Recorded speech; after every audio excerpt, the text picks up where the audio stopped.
اور اس ہوس کے اوپر انویسٹ کرنا شروع کر دے، پیسہ لگانا شروع کر دے.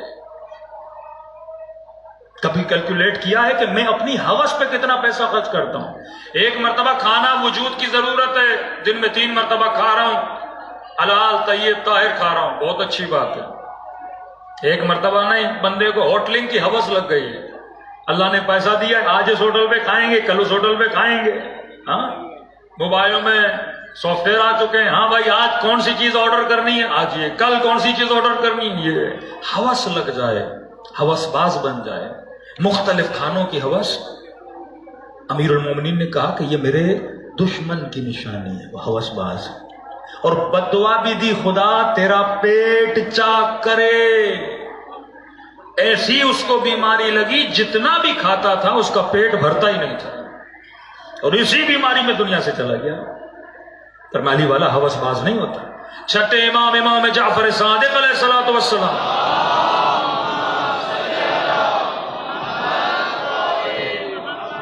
نکاح کرنا جائز ہے، نکاح کرنا گناہ نہیں ہے، لیکن تعدد نکاح کی ہوس لگ جائے انسان کو، شہوت ران ہو جائے. فرمائی ہم میں سے نہیں ہے. ہر وہ کام کرو جس کی نیڈ ہے، ضرورت ہے، لاجیکل نیڈ ہے، ایتھیکل نیڈ ہے. لیکن اگر تجھے لت لگ جائے کسی چیز کی، ہوس لگ جائے، فرمایا اس میں خوف خدا ہے ہی نہیں، کیونکہ اسے پتہ ہی نہیں میں دنیا میں کیوں آیا، کس مقصد کے لیے آیا، کیوں مجھے بھیجا گیا ہے. فرمایا ہمارے چاہنے والے حریص ہوتے ہیں، پر دنیا کے لیے نہیں، آخرت کے لیے. اور جو ہم سے دور ہیں ان کے اندر دنیا کا حرص ہوتا ہے. آج واقعاً کسی آدمی سے پوچھو بینک میں پیسے کتنے، مثلا کہتے مولانا 10 لاکھ. اگر ہم بولیں انف ہیں کہ نہیں 20 ہو جائیں، 20 انف ہیں 30 ہو جائیں، 30 انف 40 ہو جائیں، 40 میں 50 ہو جائیں، 1 کروڑ نہیں، 2 3 4 رکتا نہیں ہے. حرص ہے نا، حرص بھی ضروری ہے، کیونکہ حرص نہیں ہوگا بندہ کمائے گا کیسے. فرمایا جتنا حرص دنیا کا ہے، مومن کے دل میں 2 گنا حرص آخرت کا ہوتا ہے. ایک نماز پڑھی کہتا ہے نہیں 2، ایک زیارت کری کہتا ہے نہیں 2. حرص ہوتا ہے، یعنی واقعا اس کو محسوس کرتا ہے. کیوں؟ کیونکہ اگر وہ فزیکل ان چیزوں کو محسوس نہیں کرے گا، آخرت کا اکاؤنٹ نہیں بھرے گا، تو وہاں خالی آ جائے گا نا. جس نے عمل صالح کیا اور وہاں پہ خالی ہاتھ نہ آئے. من ثقلت موازینو فہو فی عیشۃ راضیہ. دنیا میں عیاشی کرنا حرام، لیکن خدا کہتا ہے جس کا وزن زیادہ ہوگا وہ وہاں پہ عیاشی کرے گا، مزے میں ہوگا. جس بندے کی یہ عقل مضبوط ہو. تو شیعہ کبھی ہوس باز نہیں ہوتا. ایک سوشل ایشو ہے، اس کو میں ڈسکس کر لوں. بعض مومنین کے ہم گھروں میں جاتے ہیں، بیٹوں کو دیکھتے ہیں، ابھی بیٹا 15 سال کا 16 سال کا، لیکن ایک بیل سے زیادہ اس کے بیٹے کا وزن ہوتا ہے. یہ کیسا علی والا ہے بھائی؟ صرف علی علی کرنا تو علی کی محبت نہیں ہے نا. جب تک اصول زندگی امیر المومنین پہ اپنے بچوں کی تربیت نہیں کرو گے، اسی وقت ہم سمجھ جاتے ہیں اس کا بیٹا کیا کھا کے اتنا موٹا ہو گیا. خود غذا جو ہم کھا رہے ہیں، شکم کو غذا دے رہے ہیں. بندے خدا سالم بدن میں سالم عقل ہوتی ہے، بیمار بدن میں بیمار عقل ہوتی ہے. میں نے کہا اتنا ویٹ آپ کے بیٹے کا ہو گیا ہے، کل امام زمانہ کا ظہور ہو گیا تو دوڑ بھی نہیں پائے گا. میں نے کہا مولا کہاں فٹ کریں گے اس آدمی کو؟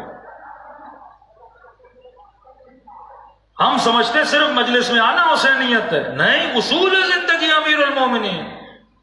جسم سالم، عقل سالم، عمل سالم، نیت سالم، تب جا کے اس وجود میں روح پروان چڑھتی ہے. یہ بھی تمیز نہ ہو کہ میں نے کھانا کیا ہے. 12 کہہ رہے کلو واشربو حلالا طیبا، حلال کھاؤ، طیب کھاؤ، طاہر کھاؤ. کیونکہ دماغ میں جو سافٹ ویئر ہے ہمارے، وہ ویسٹرن سافٹ ویئر ہے. چیزوں کو غلط جگہ پہ رکھ رہے ہیں. دیکھیے ہر معاشرے کی ایک نیڈ ہوتی ہے، معاشرہ اپنی نیڈ کے حساب سے چیزوں کو کریٹ کرتا ہے، بناتا ہے. ویسٹرن سوسائٹی کا کلچر، فیملی سسٹم الگ ہے. Asian society, Muslim society, Pakistan کی سوسائٹی کا کلچر اور سسٹم الگ ہے. وہاں پہ بیویاں شادی کرتی ہیں، کوکنگ نہیں کرتی، میاں بھی کام پہ نکل گیا، بیوی بھی نکل گئی. جوائنٹ فیملی سسٹم نہیں ہے، ماں باپ یا ان کو نکال دیتے ہیں یا وہ ماں باپ کو نکال دیتے ہیں. اب ظاہر گھر میں کھانا کون بنائے؟ وہاں تو کانسیپٹ نہیں عورت کھانا بنائے نا. آپ کے گھروں میں بیویاں کھانا بناتی ہیں، بیوی کو نہ آتا ہو تو آپ کی امی آپ کے گھر میں وہ کھانا بنا دیتی ہے. تو ایک کلچر ہے آپ کا. اب کیونکہ ان کا کوئی کھانا بناتا نہیں تھا، انہوں نے بول دیا ٹائم از گولڈ، ٹائم سونا ہے، گولڈ ہے، 1 منٹ بھی ہم نے اس ٹائم کا ضائع نہیں کرنا، پیسہ پیسہ پیسہ پیسہ بنانا ہے. اب آفس میں بھی اگر آپ کی طرح روٹی ہو، سالن ہو، ہاتھ گندے ہو جائیں، ٹائم ضائع ہوگا. ٹائم ضائع ہوگا تو پیسہ کیسے بنے گا؟ سرمایہ دارانہ نظام ہے نا، یہ سارا چرخہ چل رہا ہے. لہٰذا انہوں نے فوڈ بنایا، فوڈ کا نام رکھا فاسٹ فوڈ. فاسٹ کہتے ہیں تیز، فوڈ کہتے ہیں تیز کھانا، جلدی والا کھانا، کہ کرسی پہ بیٹھے بیٹھے نہ ہاتھ دھوئے نہ بسم اللہ پڑھا، سامنے لیپ ٹاپ پڑا ہوا ہے، کمپیوٹر پڑا ہوا ہے، بندہ کام بھی کر رہا ہے. مکروہ اہل بیت فرماتے جب کھانا کھا توجہ کھانے کی طرف ہو، کھانا صحیح سے ہضم نہیں ہوتا. اب وہ کھانا کھا رہے، فاسٹ فوڈ بنا دیا انہوں نے. گھر میں کوئی پکانے والا نہیں، اماں کھانا کھلانے والی نہیں، فاسٹ فوڈ بنا دیا. اب اللہ نے ایک نیچرل آپ کے اسٹمک میں سسٹم بنایا، کھانا ہضم ہونے میں بھی تو ٹائم لگاتا ہے نا. انہوں نے کہا نہیں، وہ بھی ہم نے جلدی ہضم کروانا ہے. اب اس کھانے کو ہضم کرنے کے لیے کوک اوپر پی دی، پیپسی پی لی، تاکہ کھانا جلدی کیا ہو جائے، ہضم ہو جائے، جس کے نتیجے میں جتنی معاشرے میں کینسر کی بیماریاں اسی نتیجے میں. یہ بدن اللہ کی امانت ہے. تمہارا کلچر، تمہیں گھر میں صحیح سالم کھانا مل رہا ہے. اب ہم اپنے بچوں کو وہی انگریزی سسٹم کا فاسٹ فوڈ کھلاتے جا رہے ہیں، لہذا جس سے بدن کیا ہوتا جا رہا ہے، پھولتا جا رہا ہے. یہ وہ ہوس، نشانی یہ ہوس ہے کہ انسان کی حرکتیں، انسان کے اعمال، اس کی بنیاد عقل کی بنیاد پہ نہ ہو. اور پھر آپ اپنے معاشرے کے جو پوش علاقے ان میں دیکھیں، یہ ذہنی غلامی، یہ ماڈرن غلامی، یہ ماڈرن طریقے سے جو خود کو غلام بنا رہے ہیں، جو سروینٹ بنے ہوئے ہیں اس سوسائٹی کے، کہ اگر آپ ویسٹرن ورلڈ میں جاتے ہیں، UK اور یورپ چلے جائیں، تو وہاں بندے کو سمجھ آتا ہے کہ انگریز نے کتا کیوں رکھا ہے. کیونکہ بیٹا چھوڑ کے چلا گیا، نواسے ہیں نہیں، اب یہ سارے گھروں میں اتنے بڑے بڑے گھروں میں اکیلے بیٹھے ہوئے ہیں، لہٰذا اس کو تسکین کس نے دینی ہے؟ کتے نے دینی ہے. وہ پیار اور ایموشنز کس کے ساتھ شیئر کرتا ہے؟ کتے اور بلیوں کے ساتھ شیئر کرتا ہے. بندے خدا، تیرے گھر میں تو دادا بھی ہے، دادی بھی ہے، نواسے بھی ہیں، تجھے پیار کی کون سی کمی ہے؟ کیونکہ میں نے کاپی کرنا ہے، میں نے نقل کرنی ہے، میری حرکتیں عقل کی بنیاد پہ نہیں ہے. تبھی فرمایا یہ دیکھ کے کھانا کیا کھا رہا ہے، لباس کیا پہن رہا ہے، واقعاً جو کام کر رہا ہے کس وجہ سے کر رہا ہے. تو پورے معاشرے کو ایک طریقے کی جہالت نے گھیرا ہوا ہے، کیونکہ ہم سمجھتے ہیں صرف خدا کا نام نہیں. جب تک تیرا طرز زندگی اہل بیت جیسا نہیں بن جاتا، تب تک نہ ویسی نسلیں پیدا ہوتی ہیں، تب تک نہ ویسا معاشرہ پیدا ہوتا ہے. صلوات پڑھے محمد و آل محمد.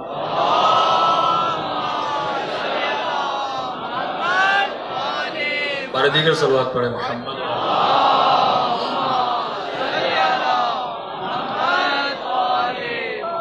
چوتھی چیز،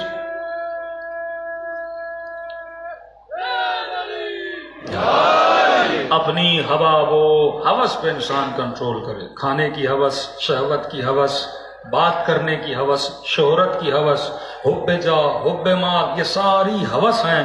کئی اوقات ہم کئی ایسے کام کرتے ہیں حلال ہوتے ہیں، پر یہ میں نے دیکھنا ہوتا ہے کہیں ہوس تو نہیں ہے مجھے کسی سے بات کرنے کی، کسی کو دیکھنے کی، کوئی ایک آئٹم کے کھانے کی. علماء اخلاق کہتے تھے سب سے پہلے یہ دیکھو، اپنے نفس کو ملامت کرنے کے لیے جو چیز تمہیں سب سے زیادہ پسند ہے نا، اور جب نفس کو سزا دینی ہو تو بولو 1 ہفتہ میں اس چیز کو ہاتھ نہیں لگاؤں گا. میٹھے کی ہوس لگ جاتی ہے لوگوں کو، ڈاکٹر کہہ رہا ہے شوگر ہے، ہوس باس بندہ ہے، کہہ رہے کھا لوں گا، اوپر سے گولی بھی لگا لوں گا، کچھ بھی نہیں ہوگا. یہ ہوس ہے کہ بندہ اپنی ہوس پہ کنٹرول نہ کر سکے. فرمایا جس نہا النفس عن الہوا، جس نے اپنے نفس کو ہوس سے نہ روکا، اس کے اندر خوف خدا نہیں. کیونکہ یہ ہوس بڑھتی جاتی ہے، جب زیادہ حد پہ پہنچتی ہے یہ بندہ پھر دائرے اخلاق سے نکل جاتا ہے. 5ویں چیز اور آخری چیز فرمایا ان الذین قالوا ربنا اللہ ثم استقاموا، جنہوں نے کہا کہ ہمارا رب کون ہے، اللہ ہے. اب جو کہتا ہے میرا رب اللہ ہے اس کے اندر استقامت ہوتی ہے. فرمایا جس کے اندر خوف خدا ہے اس کے اندر استقامت ہے. یہ اتنا محکم اور مضبوط ہوتا ہے کبھی اللہ کے میدان کو چھوڑ کے نہیں جاتا. میں نے کہا نا نارمل حالات میں گناہ نہ کرنا، لوگوں کے سامنے گناہ نہ کرنا یہ عام سی چیز ہے، لیکن تنہائیوں میں گناہ سے بچنا، اپنے اندر استقامت پیدا کرنا یہ خوف خدا کی نشانی ہے. میں نے ایک جگہ مثال دی تھی کہ ہمیں بولا گیا کہ مثال دے رہا ہوں کہ مثلا ایک بندہ ہے اس نے 20 سال سے گناہ نہیں کیا. ہم نے کہا ماشاءاللہ کتنا نیک آدمی ہے، 20 سال سے گناہ نہیں کیا. ابھی 20 سال سے گناہ نہیں کیا. بعد میں پتا چلا اچھا کون سا گناہ نہیں کیا کہ 20 سال سے کسی نامحرم کو اس نے نہیں دیکھا، کسی خاتون کو نہیں دیکھا. ہم نے کہا ماشاءاللہ بڑی نورانی مخلوق ہوگی، 20 سال سے کوئی نامحرم نہیں دیکھی. بعد میں پتا چلا بندہ 20 سال سے جیل میں تھا. یہ کون سی استقامت ہے؟ مجبوری میں بندہ گناہ نہ کرے نا. باپ کے سامنے بڑا شریف، ماں کے سامنے بڑا شریف، رشتہ داروں کے سامنے بڑا شریف، یہاں باپ نے پڑھانے کے لیے کہیں بھیج دیا، یونیورسٹی چلا گیا، وجود بندے کا کیا ہو گیا؟ تباہ ہو گیا. استقامت پیدا کرو اپنے نسلوں کے وجود میں، خدا کے حضور کو ان کے وجود میں راسخ کرو کہ یہ گناہ نہ کریں. ہاں بھائی پوری زندگی اس آدمی نے کسی عورت کو نہیں دیکھا اور کل پتا چلے بندہ آنکھوں سے نابینا تھا، فائدہ کیا؟ طاقت کے ہوتے ہوئے بندہ وہ کام نہ کرے، یہ فخر ہے. یوسف گناہ کر سکتے تھے پر یوسف نے گناہ نہ کیا، تبھی خدا کہتا ہے یہ میرا نیک بندہ ہے. تبھی خدا کہتا ہے یہ نفس سے مطمئن ہے کہ بندہ طاقت رکھے پر ظلم نہ کرے، بندہ کر سکے پر اس گناہ کو انجام نہ دے. تبھی خدا لمحوں میں اپنے بندوں کو عرش کی طرف بلند کر دیتا ہے. کئی واقعات ہیں، رجب علی خیاط ہے، میں نے کئی واقعات اپنی مجلسوں میں ذکر کیے ہیں کہ واقعاً رجب علی خیاط کہتا ہے ایک لمحے کی دیر سے گناہ کی دعوت ہوئی، رشتہ داروں میں کوئی عورت تھی گناہ کی دعوت دی، کر سکتا تھا، گھر خالی تھا، لیکن ثم استقاموا، استقامت تھی میرے اندر. اب بندہ جوان بھی ہو، شہوت بھی ہو، گناہ کی دعوت بھی ہو، کر بھی سکتا تھا، لیکن کہتا نہیں، میں نے فوراً اپنی چھت سے چھلانگ لگائی. میں نے کہا گناہ نہیں کروں گا، پاؤں ٹوٹتا ہے تو ٹوٹ جائے. رجب علی خیاط کہتا ہے وہ دن، اس دن سے پہلے جتنی نمازیں پڑھیں وہ اور تھی، اس دن کے بعد جب نماز پڑھتا تھا تو ایسے لگتا تھا وجود میں عشق خدا پیدا ہو چکا. اب سجدوں میں لذت، ذکر میں لذت. اب خدا کہتے ہیں آنا میرے بندے، تمہاری توجہ میری طرف ہے. میں علامہ طباطبائی کی مثال دیتا ہوں. اگر طباطبائی کہتے ہیں جن کے گھروں میں مرغیاں ہیں یا مرغے ہیں، اب آپ نے دیکھا ہوگا کہ جب آپ گھر سے نکلتے ہیں نا تو مرغے کی ساری توجہ مرغی کی مالک کی طرف ہوتی ہے. آپ ادھر دوڑتے ہو، آپ کے پیچھے پیچھے پیچھے پیچھے پیچھے، اور اچانک آپ مرغی کو گندم کے دانے اٹھاؤ اور اس کے سامنے پھینکو تو اس کی ساری توجہ کس کی طرف چلی جاتی ہے؟ دانوں کی طرف چلی جاتی ہے. کہ مرغی مالک کو بھول جاتی ہے. کہ خدا کبھی مال کا دانہ پھینکتا ہے، کبھی اولاد کا دانہ پھینکتا ہے، کبھی شہرت کا دانہ پھینکتا ہے، کبھی طاقت کا دانہ پھینکتا ہے. اب بندہ دانے کھانے میں مشغول ہو جاتا ہے اور دانے پھینکنے والے کو بھول جاتا ہے. ذکر حسین تمہاری توجہوں کو دنیا سے ہٹا کر خدا کی طرف متوجہ کرنے کا نام ہے. کہ دیکھو کربلا میں جگہ جگہ حسین خدا کا ذکر کر رہے ہیں. خود اگر ذکر حسین مجھے اللہ کی طرف متوجہ نہ کرے ذکر کا فائدہ نہیں. اگر ذکر سے ربط خدا نہ بنے، مقصد ذکر کیا ہے؟ بنا عبد اللہ، بنا سبح اللہ.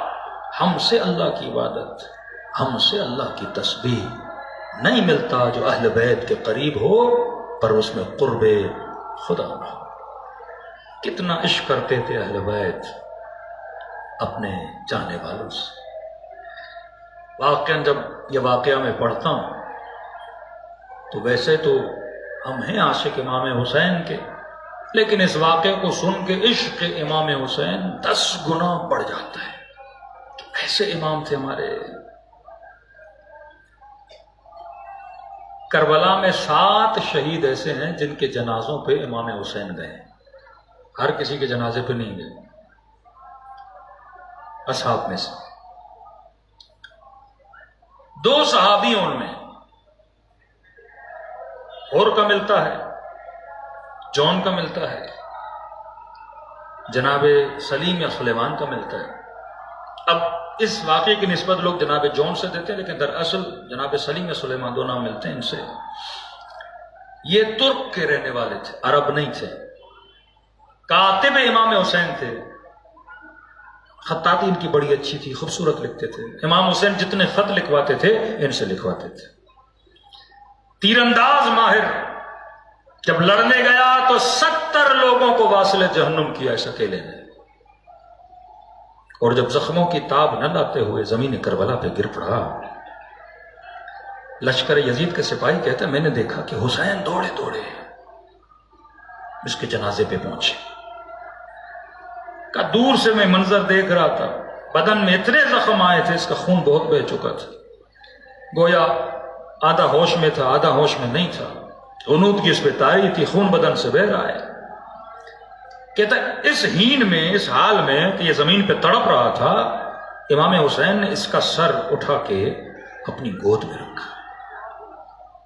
نارمل حالات میں اہل بیت کا احترام کرنا بنتا ہے، ہر بندہ کرتا ہے، لیکن بندہ موت اور زندگی کی کشمکش میں ہو، خون بہہ رہا ہو. کہتا ہے اس حال میں جب حسین نے سر گود میں رکھا نا، تھوڑی دیر کے بعد اس کی آنکھیں کھلی اور اس کی نگاہ امام حسین پہ پڑی. فوراً اس نے اپنا سر امام حسین کی گود سے ہٹا کے خاک کربلا پہ رکھ دیا. کہ مولا میں غلام ہوں، یہ گود ہے تو علی اکبر کے لیے ہے، یہ گود بنی ہاشم کے لیے. مولا میں غلام ہوں، مولا میں نے آج تک جسارت نہیں کی آپ کی گود میں اپنا سر رکھوں. کہاں غلام کہاں کا. کہتے یہ منظر میں دیکھ رہا تھا. حسین نے پھر سر اٹھایا اور گود میں رکھا. کہ یہ راضی ہوا ہی نہیں، اس نے پھر اپنا سر خاک کربلا پہ رکھ دیا. تیسری بار حسین نے سر اٹھایا گود میں رکھا. کہتا میں دور سے دیکھ رہا تھا، گویا غلام راضی تھا ہی نہیں، تڑپ رہا ہے، پر ادب حسین کا خاک کربلا پہ رکھا. کہتا ہے غلام کا ادب تو میری سمجھ میں آ گیا، واقعاً غلام جب آقا کا ادب کرتے ہیں ایسا ہی ہوتا ہے. لیکن کہتا ہے میں نے کبھی آقا کی محبت ایسی نہیں دیکھی، کبھی کوئی مولا ایسا نہیں دیکھا جو اتنی محبت کرے اپنے غلام سے. کہتا ہے جب غلام راضی نہ ہوا نا کہ حسین کی گود میں سر ہو، کہ ایک مرتبہ میں نے کیا دیکھا، حسین نے اپنا سر جھکانا شروع کیا کہ اتنے نیچے آئے کہ حسین نے اپنا رخسار اپنے غلام کے رخسار پہ رکھ لیا اور کہا کہ تو نے وفا کی حد کر دی، تو نے ادب کی حد کر دی. یہ ہے حسین. چھٹے امام کی حدیث ہے، کہتے ہیں جو ہمارے فرامین پہ عمل کرتا ہے، ہمارا وعدہ ہے ہم سکرات کے وقت اس کے ساتھ کھڑے ہوتے ہیں، مشکلات میں نہیں چھوڑتے. شوق کے ساتھ اس دنیا سے جائے گا، شوق رکھ کے اللہ کی ملاقات. حسین اگر سرانے پہ کھڑے ہو، ایسا مولا ہے آپ کا حسین. زندگی لگا دو پر حسین کو ناراض نہ کرنا.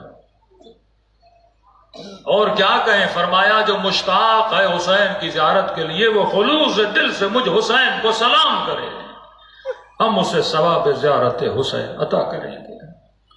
کہ مولا بس سلام کروں. فرمایا اگر سلام کرو اور کرتے کرتے نہ چاہتے ہوئے آنکھوں میں آنسو آ جائیں، یہ مت سمجھنا یہ تیرے آنسو ہیں، حسین نے تجھے تیرے سلام کا جواب دیا ہے.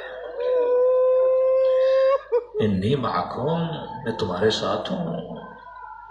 محسوس کیا کرو اس روح عظیم کو، دلوں کو کربلا کی طرف روانہ کریں. سلام کریں آقا کو. عزیز یہ راتیں رونے کی ہیں، کم سویا کرو، زیادہ آل رسول کو یاد کیا کرو. السلام علی الحسین وعلی علی ابن الحسین وعلی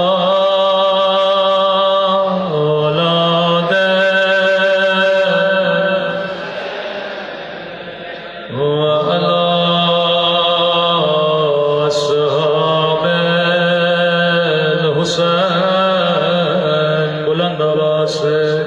السلام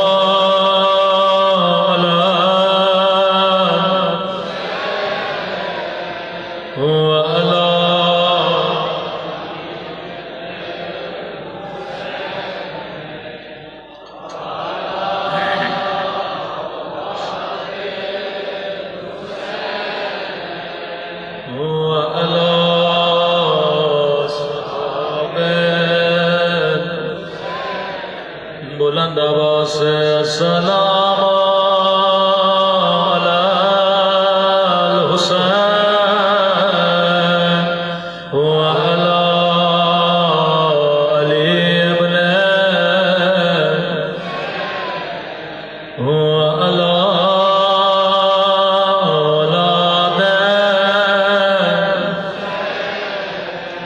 وعلی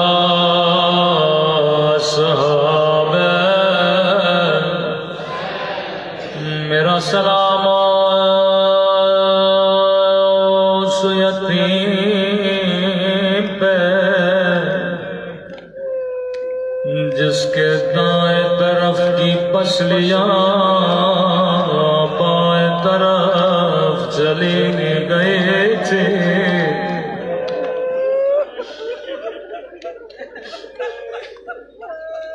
میں نے کسی شہید کا نام نہیں لیا لیکن قدیمی مومنوں سمجھ گئے میں کس یتیم کی بات کر رہا ہوں عزیزو اہل بیت میں بڑی بڑی مصیبتیں آئی سر کاٹے گئے تماچے مارے گئے نیزوں سے مار گیا تازیان مار گئے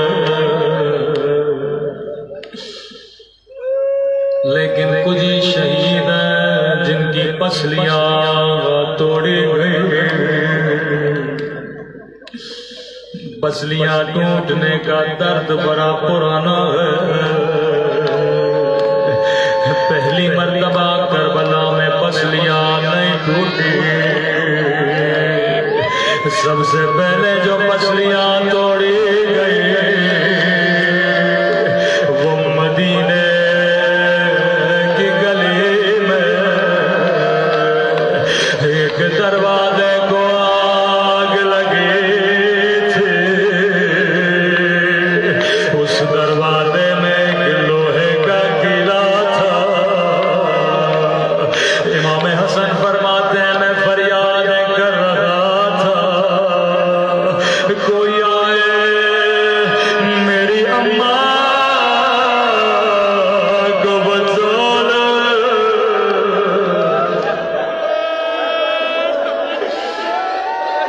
فضا کہتی ہے جب بی بی تسبیح پڑھتی تھی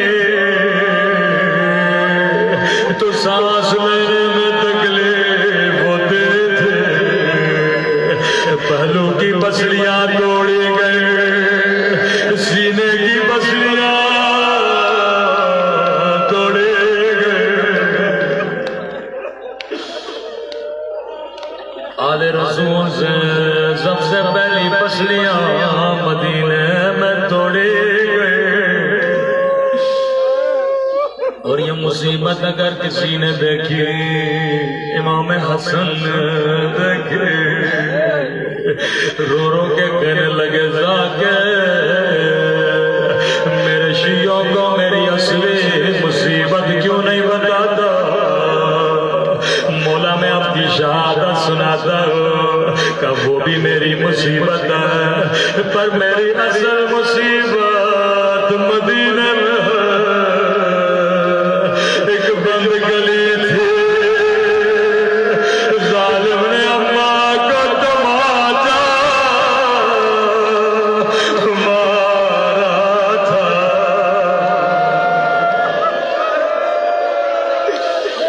میں قربان حسن مولا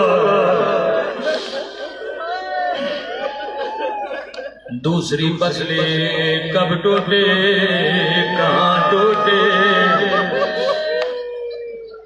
کہنے لگا ابن سعد جب میں گھوڑے دوڑا رہا تھا میں نے حسین کی پسلیوں کے ٹوٹنے کی آواز اپنے کانوں سے سنے تھے، لیکن مولا کی پسلیوں کے ٹوٹنے میں اور حسن کے یتیم کی پسلیوں کے ٹوٹنے میں ایک بڑا فرق تھا۔ جب حسین کی پسلیاں ٹوٹی تو روح پرواز کر گئے تھے، لیکن قاسم ابھی زندہ تھا۔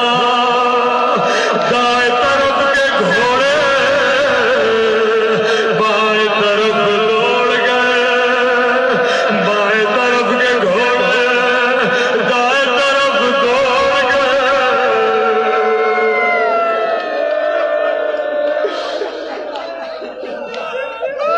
گھوڑے سواروں کے ہاتھوں میں نظر تھے،